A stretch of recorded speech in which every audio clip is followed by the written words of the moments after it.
Good morning, good afternoon, good evening, everybody. We're so happy to be here with you live on this LinkedIn Live, our bi-weekly BlackBerry LinkedIn Live.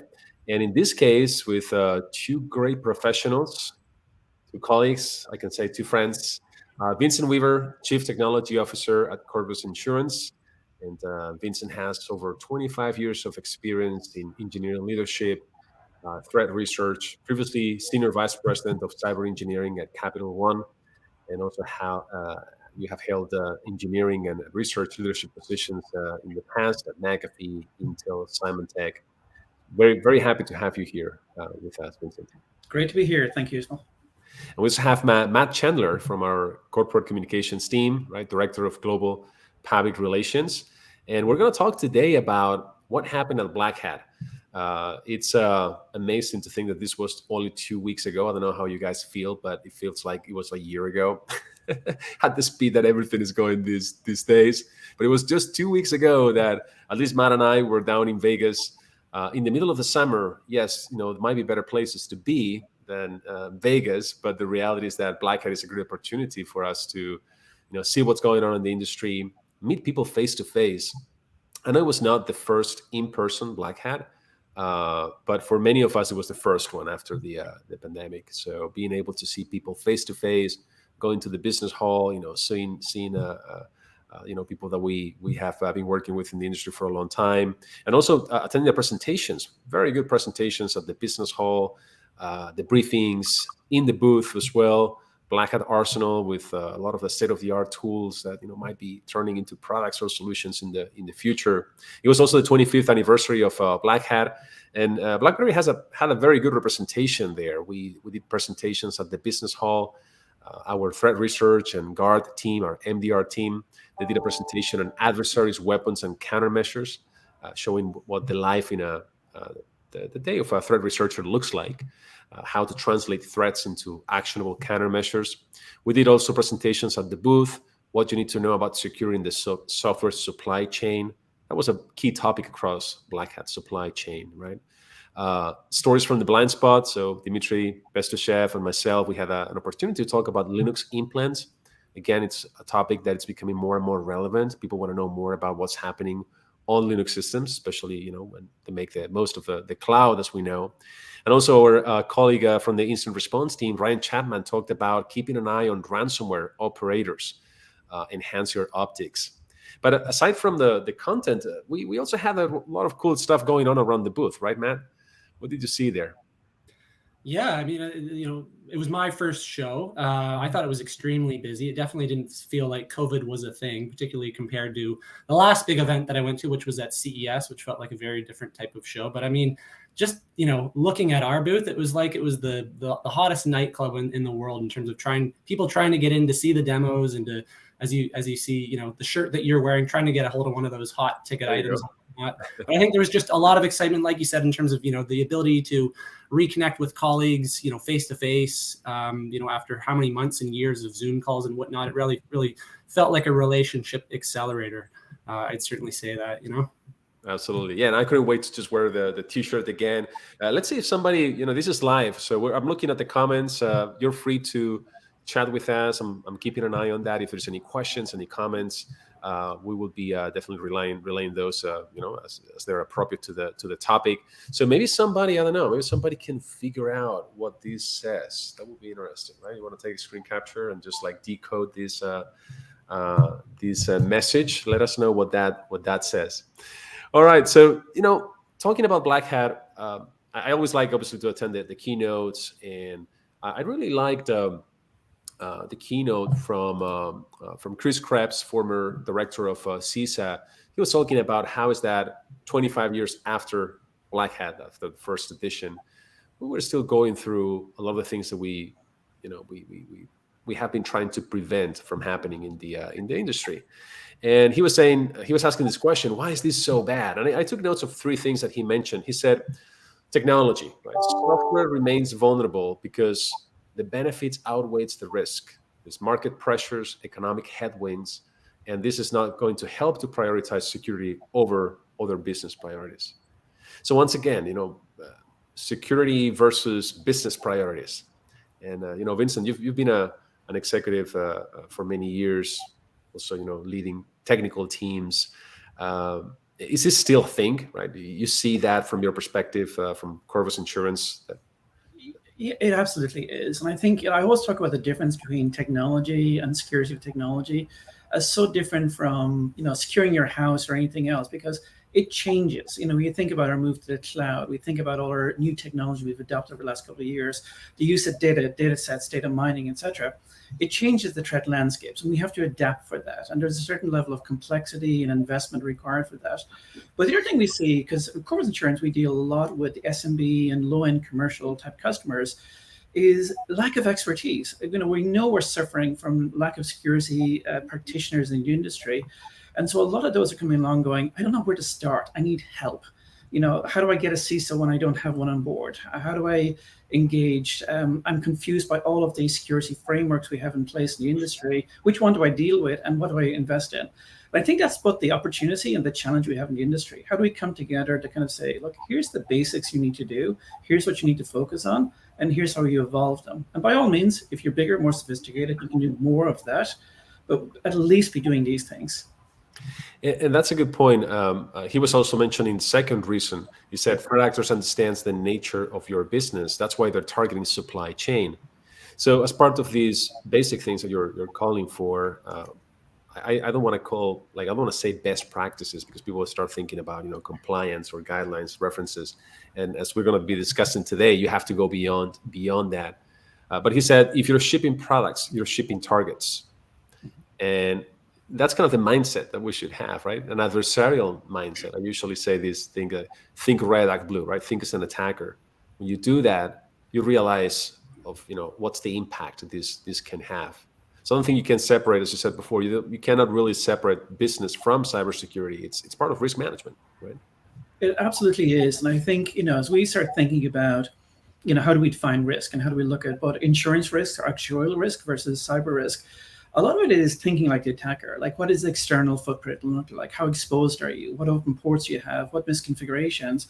That's a large part of what we think of InsurTech 1.0 that defines risk. Going beyond that, you have to start thinking about the internal security controls. But something I think is really important is third and fourth party risk management. Like, if I'm using a lot of SaaS services in my environment, how risky are those? What exposures can they have? And I think there's been a wake up call over the last few years with Kaseya, SolarWinds, all the way back to Petya, WannaCry, in terms of the concentration of risk we because of the services or technology we use, and understanding those risks is really important. That's a good point. Not only the products that we're shipping, right, but also the products that you're putting into your environment. How is that affecting your threat model? That brings to the third point that I noted from this keynote from Chris Krebs. He mentioned business leaders do not properly understand threat modeling or risk management. He said, we need leaders to look beyond short term. And I'm quoting here, he said, how can a Chinese invasion of Taiwan affect my business, my operations overseas? If we're not looking at this, where you want to be in 3-4 years out, you're failing. And, obviously, there's been lots of talks recently at Black Hat as well about Russia's invasion of Ukraine, but that's past and it's present. But here's what could happen in 4 or 5 years. And as we know, it may happen, right? So how is that? How can business anticipate, right, this type of behavior? I'm wondering, for both of you, whoever wants to answer, as we have more data, as we get more analytics and better technology to process that data, right, AI driven and all of that, do you think that companies are going to leverage this to have better risk management or better threat modeling to anticipate these threats? I want to say yes, but I also think we're drowning in data and not quite understanding, the signal from the noise that we kind of have. So to a certain extent, it starts with really basic questions, such as what's of value that I have? Who would want that? And what way would they try and attack me? But I do think that's very important. Doing that sort of even a tabletop exercise in terms of what are the threat actors? What are the risks to my business? How do I think about that? My business is evolving from being a very data center business to a very services centered. What does that look like? And I do think too few companies actually take that exercise. And you don't need to be very sophisticated to start that sort of thought exercise around what am I worried about and how am I worried about it? And how does that change over the couple of years? So I do think sometimes we do think too much about deploying a technology, but not really thinking about how do I do risk assessment? How does it look like to me? I'd echo those thoughts from Vincent, and just in terms of like, data is great, but the sheer amount of it and the sheer complexity of it can certainly be an albatross around an enterprise's neck. And I forget what the specific stat is, but it's something like, the average enterprise has more than 50 different, security products or tools within their architecture. And when you're thinking about signal in the noise, it's like, how do you find the needle in the haystack? And at a time of such a global dearth of cybersecurity talent, 4 million unfilled roles globally, that certainly compounds on itself. So it's certainly, there's a case to be made for, XDR for sure, whatnot, to plug some of that gap and separate that signal from the noise.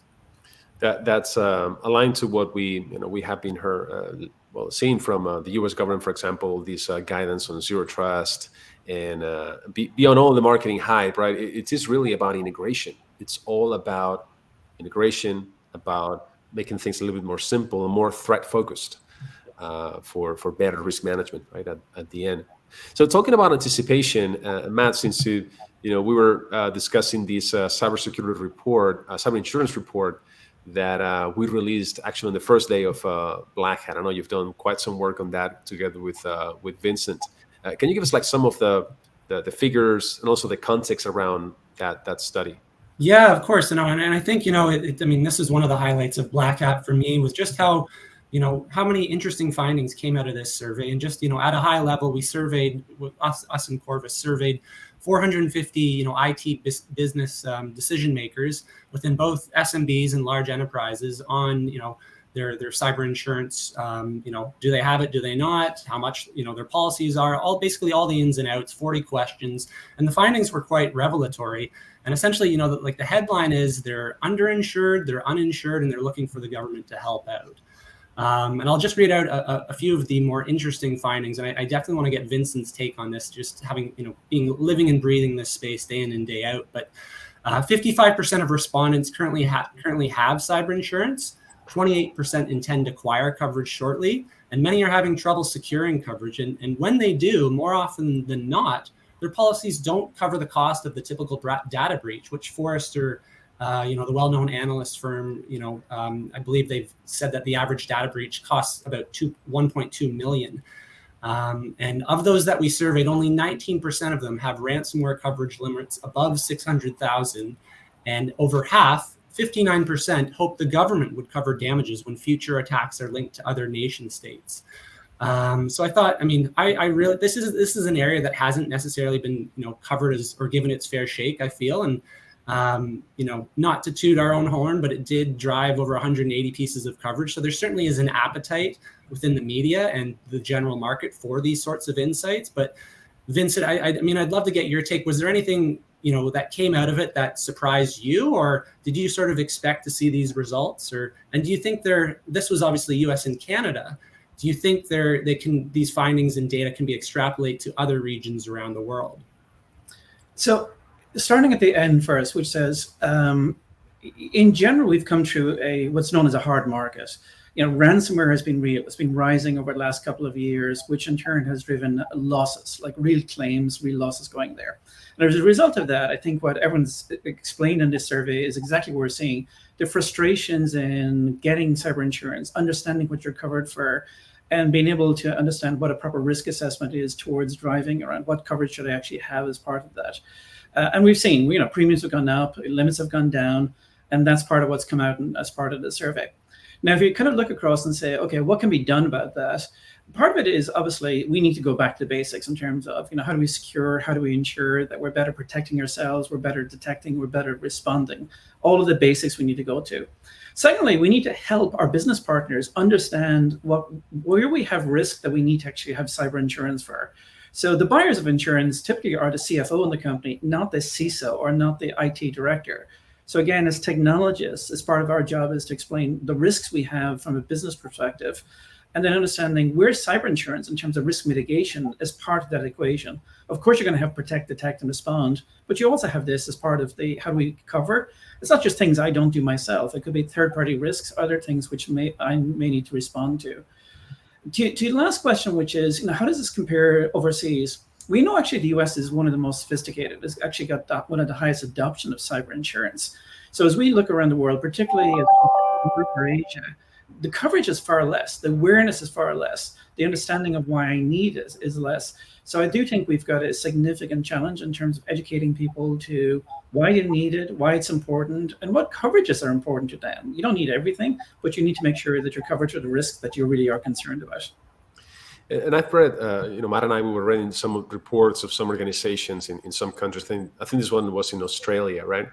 Of a company that had cyber insurance. They thought that, okay, we're covered, right? And then they found out that cost of incident response, cost of forensics, and a lot of these things were not part of that. So I was thinking, could that be like a double-edged sword? And we just, some organizations start looking at using cyber insurance in the same way that we have looked at antiviruses or firewalls in the past. Like, I have one, I am protected, I'm good, right? Let's focus on something else.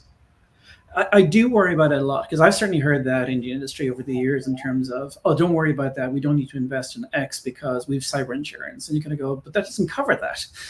That issue would not be covered as part of that. So understanding what your coverages are in terms of, like, obviously you want to cover it for things like litigation, IR functions, investigation functions. There's a number of things you want to make sure is part of your coverage. And you need to understand what they cover and what they don't cover, what the limits of that are. But at the same time, again, you pointed, we saw this in the survey, under coverage, which says, as we look at the average cost of ransomware and payments and attacks, the total cost can run into the millions. Even the ransomware payments, if that's something you choose to do, could be up to 800K. And you're finding people which are under covered for even those portions of it. So again, as a risk mitigation tool, you do need to understand and say, would I be covered for something if it happened to me, given the size of my industry and my area? And therefore, am I covered for that type of event versus I'm just hoping I'm covered, but I haven't really checked it out. You likely saw the news earlier, or I think it was late last week, that Lloyd's, the big global insurer, putting out a statement saying that, they're not going to cover from 2023 onwards, I believe, nation state attacks or nation state backed attacks. And just knowing what our survey respondents said about, looking to the government for help, I guess I'm curious, sort of, what's your take on that as in terms of the overall market? Do we see all other providers going the way that Lloyd's is? And what's your read in terms of, is that wishful thinking amongst respondents that the government is actually going to step in? Should they be, underinsured and be, unfortunately the victim of a nation state backed attack? So I think a couple of things. One is, for example, Lloyd's, and there's certain people who like the language have come up with, there's people who disagree with it. Having clarity around what is covered and how it's covered helps everybody. It helps the insurance industry, it helps the policyholders, because you need to understand that. Like, if something happened to me, what's going to get covered? And if not, why not? The challenge that we all know in cyber is attribution. It's so impossible to say, was that ransomware attack done by a nation state? Was it somebody on behalf of them, aligned to them? Or it was just a pure commercial target that hit me? And how do you prove that? And how do you know that? So again, getting clarity on the language and what's covered is something I think we all want to see, but it's not trivial. And it's going to take time to kind of go through those and kind of have the precedents that we kind of need out there. In terms of the government, their place has generally been, how do we help protect industries? How do we get standards in place? How do we help, where people are struggling with either skills or resources to try and get there?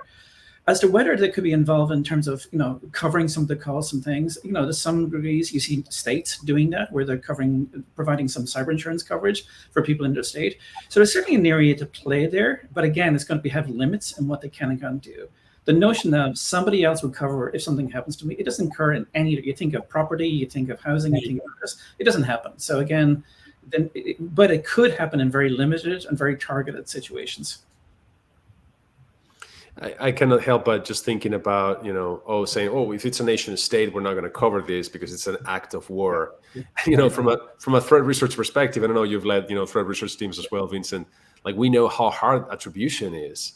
It's not that easy, especially these days where, we see nation states leveraging, cyber criminal groups as a forefront, right, to their operations. So nobody really knows. Nobody can actually say, this is with 100% confidence, this particular group. Absolutely. And I think, the legal case we're all kind of looking at has been the Merck-NotPetya case in terms of how the court interpreted that. And I think that's exactly what is going to happen, which is there's going to be language out there which clarifies that. And then you're going to find some legal cases which are going to probe that and see what the limits of that language is. How is it interpreted? And then from that, you can say, okay, here's the norms and here's what it looks like. But you're 100% right. Attribution. How do I know that this is nation state? Like, there's no army showing up tomorrow to do that. It's some hacker sitting in an area, but what's their motivation? Are they part of a campaign, not part of a campaign? That's what makes this so tricky, and it's a non-trivial. It's not like one simple answer is going to solve this. Yeah, quite often there's, some fairly robust discussions in terms of, who this threat actor was. And I feel like that's the kind of thing that down the road you could see a couple of legal teams arguing out, and one saying it was nation state and the other said, the insurer, saying, well, no, it wasn't, or we can't be sure. And it's kind of like a he said, she said, the judge, it's up to the judge to make the decision kind of thing. But I think, you referenced the rise in premiums over the past year, and obviously, inflation has been one of the big headlines over the past 6 months, and it's certainly softened a bit. But, for those organizations that are balking at those premiums, I mean, what do you say to them? Like, are they better off just, upping their arsenal from an AI-based, prevention first cybersecurity mindset, or do you advocate for that in addition to, cybersecurity insurance, even though these premiums have quite often gone sky high and they don't necessarily always cover what the customer thinks they will? No, this is a great question, and the answer is you need to do both. And I think that's where the insurance industry can actually help companies, because to a large degree, we've often had companies going, look, I'm struggling with the ROI to explain it to my board why I'm investing in X and what the implications of that are. And in the insurance industry, we've got the loss and the claims data, so we can actually work together with the industry to provide those insights in terms of, if you invest in zero trust, what is it likely to mean in terms of lower cost of claims, less likelihood to see losses actually occurring? And I think that helps the conversation and keep it very focused and targeted towards that. But the answer is, as much as you can spend, we always used to have this, which is it's all about protect. And then detect come along and said, well, actually, that's important too. You need to do a balance. And I think, of course, anything you can do to block and tackle it from coming in the first place is good. But you need to think about, what if that doesn't, effective? It's not going to be 100% effective. Then what risk mitigation can I do? And then cyber insurance is one of those risk mitigations. How do I transfer that risk? How do I ensure coverage? And if something does happen for me, then I want to ensure that cost is covered. And that's where it plays as part of that. So understanding your risks and understanding what coverage you need, but that can also help you with your investment discussions with the board in terms of, hey, I really want to invest in EDR or managed EDR deployment. Here's why it makes sense, and here's where we can get some savings if I do this better. Right. Gotcha. And I mean, you touched on industries, and I wish we had the time to have explored, sort of done the splice and dice of all the different, industry verticals in terms of, which of them are further or ahead of the game when it comes to cybersecurity insurance, and which of them are sort of a bit of more behind the eight ball. But, based on your conversations with customers, I mean, is there an industry out there that sort of has got it figured out? And is there an industry out there that probably needs a bit of a kick in the pants? In general, what I would say is I think the SMBs, smaller businesses, are the most likely to be struggling with this in terms of what coverage do I need. What's driving them today is a lot of the business relationships you're doing with larger companies is requirement is that you have cyber insurance and you've got a certain amount of coverage as part of that. So I think that's kind of driving the conversation as to, I need it and here's why I need it. In terms of other industries, what you can see is growth of cyber insurance across where you'd say, yeah, you've seen those type of attacks. So retail, hospitality, you look at education, you look at gaming, other industries going, A, they care about it, and two, they've seen a series of attacks, so they understand the benefit of having good insurance. You definitely see the growth where it went from being small numbers to very high numbers over the years. But I think every industry is kind of struggling in terms of what coverage do we need to have, and then how do I balance that against the other insurance I'm carrying as part of my enterprise? I think this is a fascinating conversation, guys. I could keep talking about this for hours. But, I also love the fact that we have people all over the world really like joining us. We have greetings from Argentina, from Vegas, from Italy, from Algeria. And we have very good comments. For example, Viviana Aguirre, she was mentioning, I believe many companies have not answered the essential questions like, are we being thoughtful about all the data we need to collect and how often we collect it? What are my entry points of data? What do we monitor and why? I mean, that goes back to risk assessment, what we were saying before. Is that data sensitive, right? Protected by regulatory bodies? And if so, how do we protect it? She says those exercises need to happen on a regular basis, and I think it should be part of each organization planning exercise. I think that's a spot on, Viviana. And I was taking notes as you were talking, Vincent, and you just mentioned about SMBs, the challenge we have with them. Like what Viviana is describing here, it's challenging for an SMB to do. And then at the beginning, I remember you mentioned, I took notes, lack of expertise. You mentioned the CISO. Many SMB organizations are not going to have a CISO, right? They're not going to have a SOC. How do they bridge this gap, knowing that they don't have this expertise in-house? It's not that their primary business either, right? No, absolutely. What we're saying and what we're recommending is that, for example, a virtual CISO, where a CISO is shared among multiple companies. It could be you're all part of the same investment group, or you've got the same VCs or something else in common. But that's a lower cost way of getting the expertise that you need to help you with some of these complex questions, like what data do I have, which ones are covered in regulation, where should I be investing in? The other thing is managed services, which is, look, yeah, absolutely, you don't have the skills.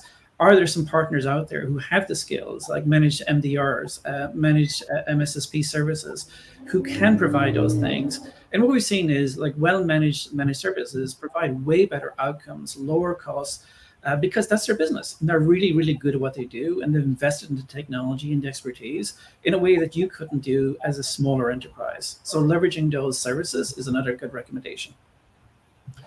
I think that's spot on. And again, this is a fascinating conversation. I could keep talking to you about this for hours, but I think you can keep interacting with us. You have our Twitter handles there for Vincent, for Matt, for myself. Feel free to visit our blogs. Leave comments here on LinkedIn, whether you see this live or later on in a recording. You have how to reach out to us. You know how to, and please keep the conversation going. Right, we'll be very happy to interact with you. And Vincent and Matt, thank you so much for joining us today. I took some notes on, tabletop exercises, risk management, threat modeling, bringing the business side together to cybersecurity. It's all about risk management, right? It's not just about compliance, or it's about risk management.